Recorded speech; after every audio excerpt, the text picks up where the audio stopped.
여러분 안녕하세요. 이번 시간에는 22차 시 노트는 기억 단서이다에 대한 실습을 해보도록 하겠습니다. 자, 그럼 필기구와 노트를 준비하셨으면 시작하겠습니다. 여러분은 22차 시 노트는 기억 단서이다 라는 강의를 통해서 수업이나 인강을 들을 때 어떻게 노트 정리를 해야 하는지에 대해 학습하셨습니다. 그럼 실제로 노트 정리를 따라해 보도록 하겠습니다. 자, 먼저 노트 정리의 기본 원칙을 다시 한번 확인해 볼까요? 화면에서 보는 것과 같이 일반적으로 노트의 위쪽에는 데이트와 넘버를 기록하는 부분이 있고 왼쪽에는 줄이 한 줄 그어져 있습니다. 먼저 노트의 오른쪽 끝부분에서 3-4cm를 띄우고 한 줄을 긋습니다. 그럼 이제 노트를 양식화하여 기록하여 봅시다. 기본적인 양식은 다음과 같습니다. 노트의 한 페이지는 크게 5개의 영역으로 구분하여 사용합니다. 먼저 A 영역에는 단원 제목, 장 제목, 절 제목 및 주요 내용을 적습니다. B 영역에는 소제목과 중요어, 중요 표시 등을 적습니다. C 영역에는 기억 단서와 참고어 등을 적습니다. D 영역에는 1차 복습이나 수업 후 감상 등을 기록합니다. 이 영역에는 3차 복습을 하는 부분으로 오답 노트를 만듭니다. 그럼 좀 더 구체적으로 노트 필기 활용법에 대해 알아보도록 하겠습니다. 중학교 1학년 사회교과서 1단원, 내가 사는 세계라는 단원을 예로 들어 노트 필기를 해보도록 하겠습니다. 여러분들도 노트를 준비하여 따라서 노트를 작성해 보시기 바랍니다. A 영역을 쓰기 전에 노트 제일 윗부분에 날짜와 날씨, 그날의 기분, 그리고 쪽수 등을 적습니다.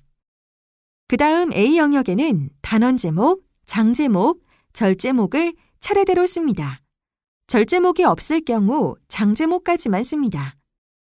제목을 쓰고 나면 B 영역에 소제목을 씁니다.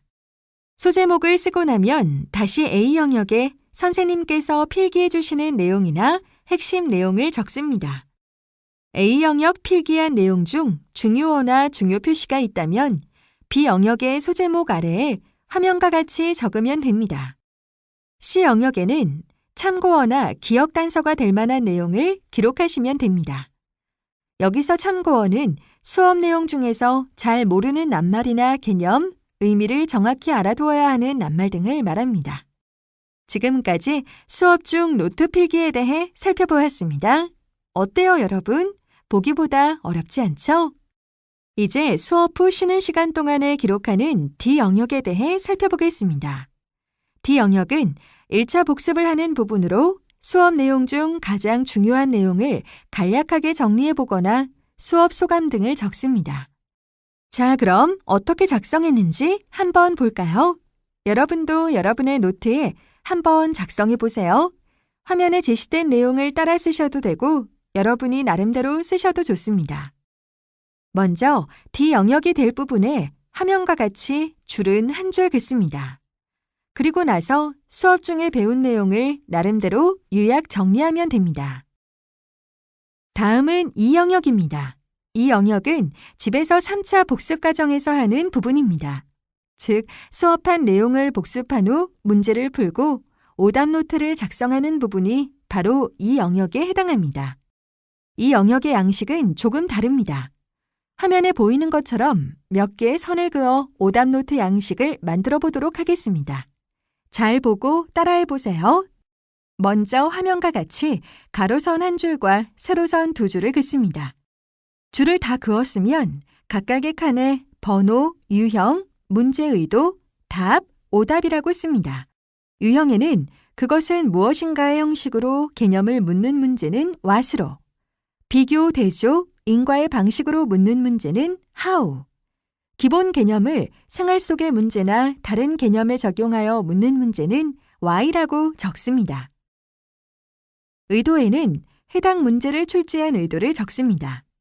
예를 들어 1번 문제가 대륙과 바다의 명칭을 알고 있는지 묻는 문제라면 의도란에 대륙과 바다의 명칭 알기라고 적습니다.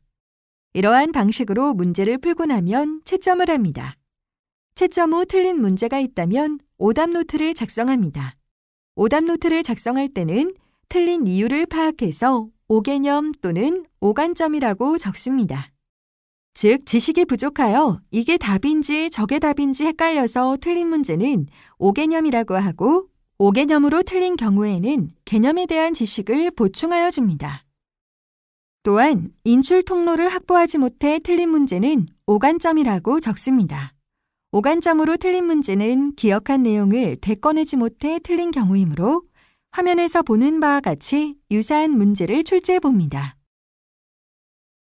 자, 그럼 완성된 노트를 한번 볼까요? 여러분의 노트도 이렇게 완성되었다면 제대로 하신 게 맞습니다. 어떠세요? 지금까지 마구잡이로 필기하던 방식보다 훨씬 체계적이고 무엇이 중요한지가 확실하게 눈에 보이지 않나요? 물론 지금까지 여러분이 사용하던 방식을 버리고 새로운 방식으로 노트를 정리하다 보면 좀 복잡하기도 하고 어색하기도 하겠지만 노트는 기억 단서라는 교수님의 말씀을 떠올리며 연습하여 익숙하게 된다면 여러분의 공부가 한층 더 쉬워지고 재미있어질 것입니다. 어때요, 친구들? 모두 잘 따라서 해보셨나요?